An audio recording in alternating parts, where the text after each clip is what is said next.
Y'all tell me what it is. What position is the bed in? Low. How about the locks? Locked. What about the call bell? Off. And what kind of bedding? Nothing, no extra. Top sheet, bottom sheet, pillowcase, that's it. And the bed real down and the call bell out of reach. Okay, can I ask a question? Yes, ma'am. Because the default position is only in the beginning, that where the evaluator has set it.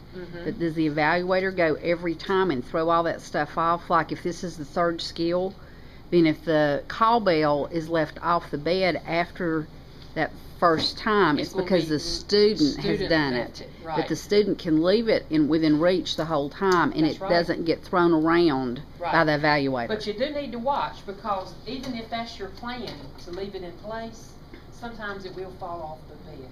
So they need to check it every time. So they need to check it. But the evaluator is not going to get up and put it somewhere else. The evaluator's not going to do anything. Okay. Because they're, yeah, good point. Thank you. I just wanted Sounds to, like experience talking. Yeah, well, I just needed to be sure that that wasn't a change, that they weren't going to jump up and run over there and do something else. So.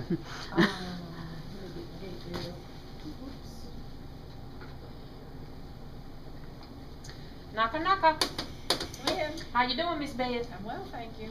Well, this is Agnes again, and the doctor wants you to get up and walk. Did y'all say walk? Okay, he wants you to walk a little bit. So here's the plan. I'm going to help you get up out of bed.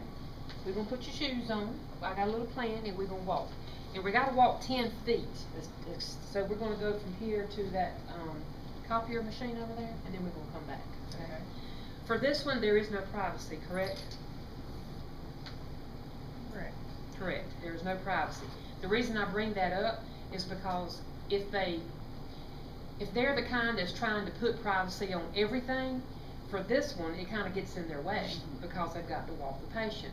And then they get bumfuddled because they got the patient, and then they got the curtain to deal with. So on the walking one, there is no curtain. On the transfer to a wheelchair, there is a curtain.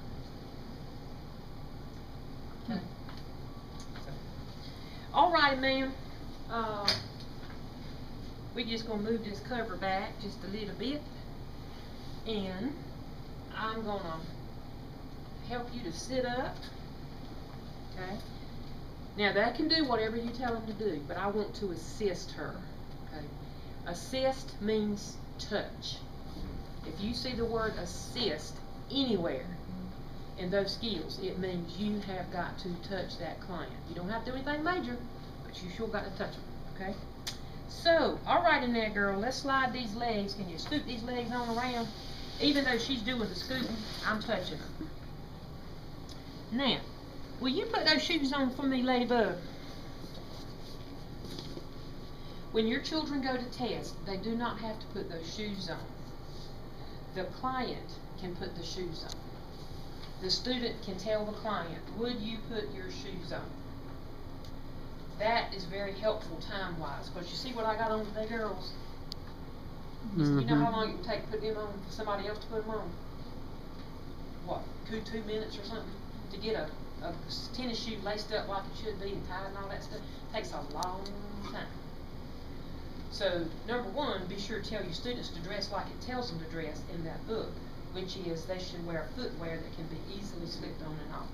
Is footwear interpreted, I had a student ask this, can they have flip-flops? Yeah, they sure can. They can wear flip-flops as a footwear. To tell you the truth, any kind of shoes that will slide on and off. I was just wondering about non-skid is what we were thinking about. Yeah. Okay. They don't have to put the non-skid stockings on. That's for the hospital because they don't have any shoes if they went in emergency style or something. But they can ask the client to put those shoes on. Now, Miss Beth, can you scoot your hips up closer to the edge of the bed? That is great. Now, if this was a real clinical situation, y'all know that there's a certain way to help them to get there. But this is a test at minimal competence, so we're not going to get involved in all that. What we are going to do is be sure these feet are flat. Because if y'all were at summer conference, you know I had a little summer conference dance fit about these feet things here. Alright, Ladybug, first off, let me check this bed. I should have checked this bed before I ever tried to move you, but I am physically checking the bed to be sure it is locked. Even though I was told that it's locked in the introductory instructions, I need to physically check it. not just mental assent. I would check the bed. No, I have checked the bed. And I really should have done it before I got you up. All right, Missy, let me slide this around you here, girl.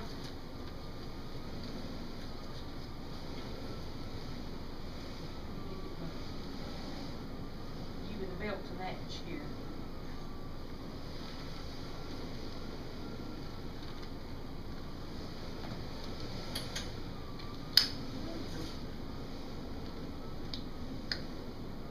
Alrighty now. Read the step that says something about stable. I forgot what number the step is. Y'all kind of glance down. There's a step that says something about standing stable. It has the word either stable or stability in it. Maintaining stability of flight space. Number 9? Okay, y'all look at number 9, circle that word stable, and I'm going to tell you what stable means. Stable means that your candidate's leg, your candidate's body is physically touching the client's body somewhere in the leg area.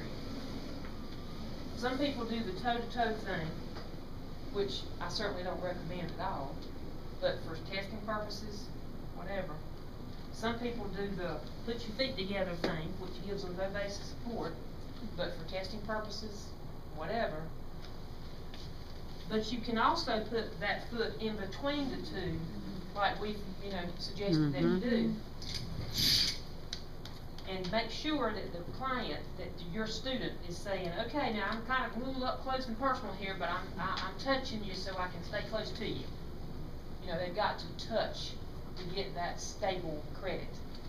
Legs. Okay. Alrighty now. On the count of 3, Miss Beth. On the count of 3. I just know you little pink glasses. Put your hand right there. And put your hand right there. On the count of 3, you're going to lean forward. Push with your legs. Push with your legs. Push with your hands and stand. So it's going to be push, push, lean, stand. On 3. You good? I'm good. Alrighty, girl.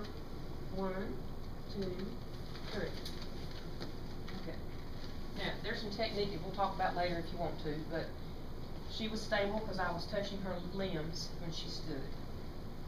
We had a plan, 1, 2, 3, and we did the plan. This past weekend I saw somebody do it like this. I'm going to let you see back there. They said, okay, 1, 2, 3, stand. Well, they had a plan, but they didn't share it with the candidate, so they didn't get credit for that. So you got to share the plan and then do the plan. Okay. All right, so we're up, and how are my hands? On the sides. What does it say?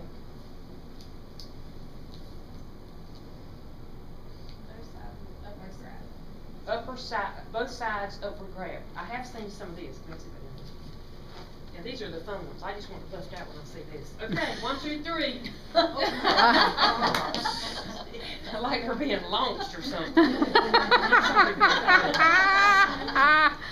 So, I'm just telling you what I'm seeing. So, because when they get scared, y'all, they're liable to do anything if they've been overtrained. Alrighty, girl.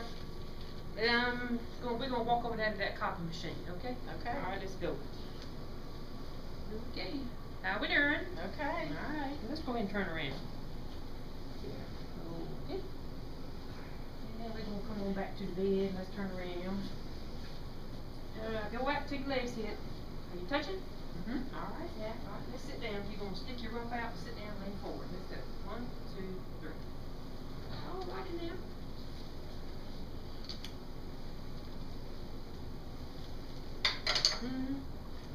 Now, let's stop right here before I finish this skill out. It is possible to finish this skill and do all the steps and leave her sitting up. They don't have to put her back in the bed. They can, but they don't have to. So if this comes maybe in a last position or something, there's no need in wasting time getting them back in the bed because they don't need to. I'm going to go ahead and finish it out and then we're going to talk about it some more. Alright, Ladybug, let me get your call bell. You're on one side, this on another. All right, Miss Beth, you got that, girl? I do, thank you. All right, now. I didn't close my curtain, so I don't have to open it back up, but I certainly do need to wash my hands. All right, look at it and think about what I did and see if there's anything missing.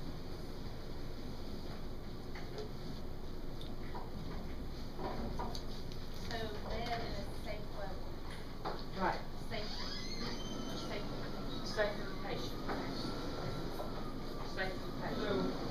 And it depends on where that bed starts.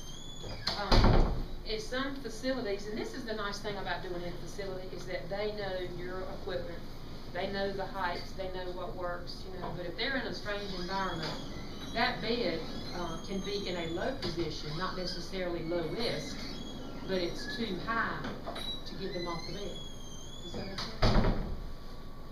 So, and if they need